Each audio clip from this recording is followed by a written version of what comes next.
नमस्कार मित्रों, जय श्री हरि।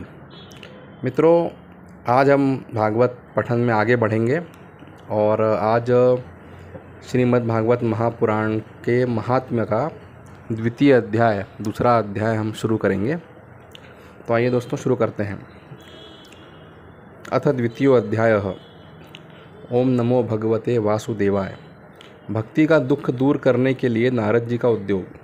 अब यहाँ पर नारद जी ने क्या क्या किया भक्ति का जो दुख था उसको दूर करने के लिए, इसमें इसका वर्णन है इस अध्याय में। तो दोस्तों, नारद जी ने कहा भक्ति से कि हे बाले, तुम व्यर्थ ही अपने को क्यों खेद में डाल रही हो। अरे तुम इतनी चिंतातुर क्यों हो।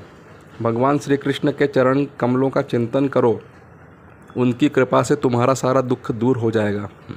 जिन्होंने कौरवों के अत्याचार से द्रौपदी की रक्षा की थी और गोप सुंदरियों को सनाथ किया था, वे श्री कृष्ण कहीं चले थोड़ी ही गए हैं। फिर तुम तो भक्ति हो और सदा उन्हें प्राणों से भी प्यारी हो। तुम्हारे बुलाने पर तो भगवान नीचों के घरों में भी चले जाते हैं। सत्य, त्रेता और द्वापर, इन तीन युगों में ज्ञान और वैराग्य मुक्ति के साधन थे, किंतु कलयुग में तो केवल भक्ति ही ब्रह्म सायुज्य मोक्ष की प्राप्ति कराने वाली है। इसमें बता रहे हैं कि कलयुग में भक्ति का ही सबसे बड़ा महत्व है और बड़ा प्रभाव है। यह आगे बताते हैं। यह सोचकर ही परमानंद चिन्ह मूर्ति ज्ञान स्वरूप श्री हरि ने अपने सत स्वरूप से तुम्हें रचा है। तुम साक्षात श्री कृष्ण चंद्र की प्रिया और परम सुंदरी हो।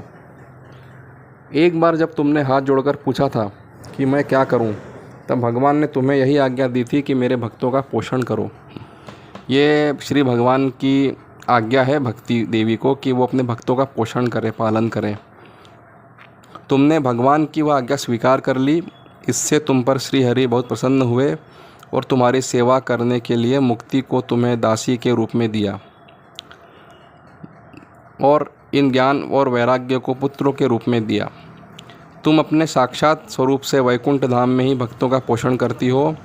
भूलोक में तो तुमने उनकी पुष्टि के लिए केवल छाया रूप धारण कर रखा है। तब तुम मुक्ति, ज्ञान और वैराग्य को साथ लिए पृथ्वी तल पर आई और सतयुग से द्वापर पर्यंत बड़े आनंद से रही।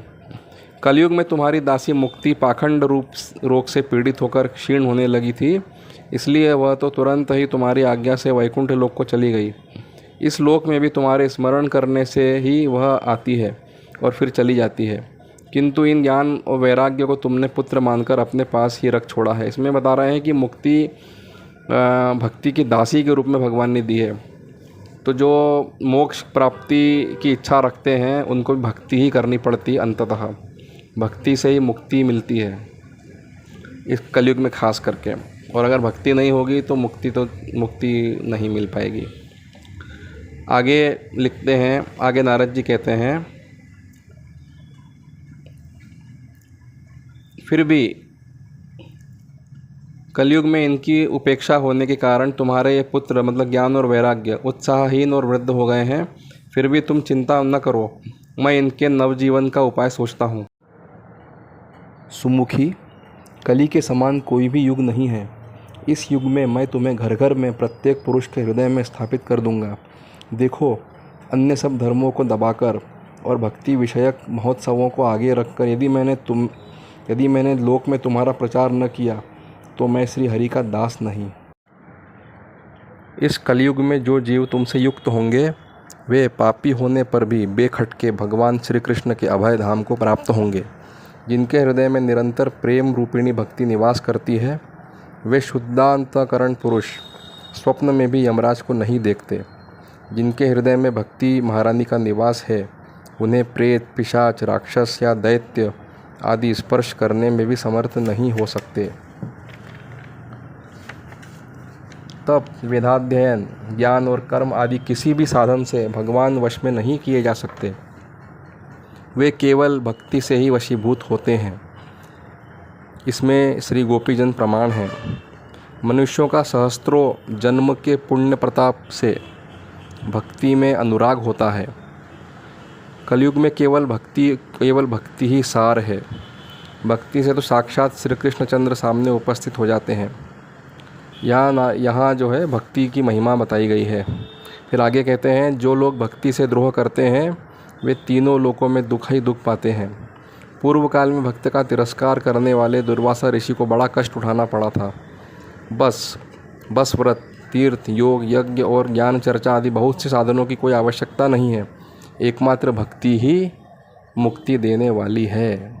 इसमें जो है भक्ति की इतनी महिमा बताई गई है कि बस इस युग में तो भक्ति ही एकमात्र कल्याण करने वाली है और सारे साधन का कोई विशेष प्रभाव नहीं है। विशेष जो है फ़ायदा जो मिलेगा या फिर कहो एकमात्र कल्याण का जो मार्ग है, खास करके इस युग की बार बार बात करते हैं तो भक्ति ही एकमात्र भक्ति ही सार है, भक्ति ही एकमात्र कल्याण का मार्ग है, ऐसा नारद जी कहते हैं। आगे सूत जी कहते हैं, इस प्रकार नारद जी के निर्णय किए हुए अपने महात्म्य को सुनकर भक्ति के सारे अंग पुष्ट हो गए और वे उनसे कहने लगी। भक्ति ने कहा, नारद जी आप धन्य हैं, आपकी मुझ में निश्चल प्रीति है। मैं सदा आपके हृदय में रहूँगी, कभी आपको छोड़कर नहीं जाऊँगी। साधो आप बड़े कृपालु हैं, आपने क्षण भर में ही मेरा सारा दुख दूर कर दिया, किंतु अभी मेरे पुत्रों में चेतना नहीं आई है, आप इन्हें शीघ्र ही सचेत कर दीजिए, जगा दीजिए। मित्रों, इस वीडियो में आज इतना ही। आगे भक्ति के इस प्रार्थना पे नारद जी ने क्या किया और सूत जी ने आगे क्या कहा, आगे हम इस चर्चा अगले वीडियो में करेंगे। तब तक के लिए नमस्कार। जय श्री हरि।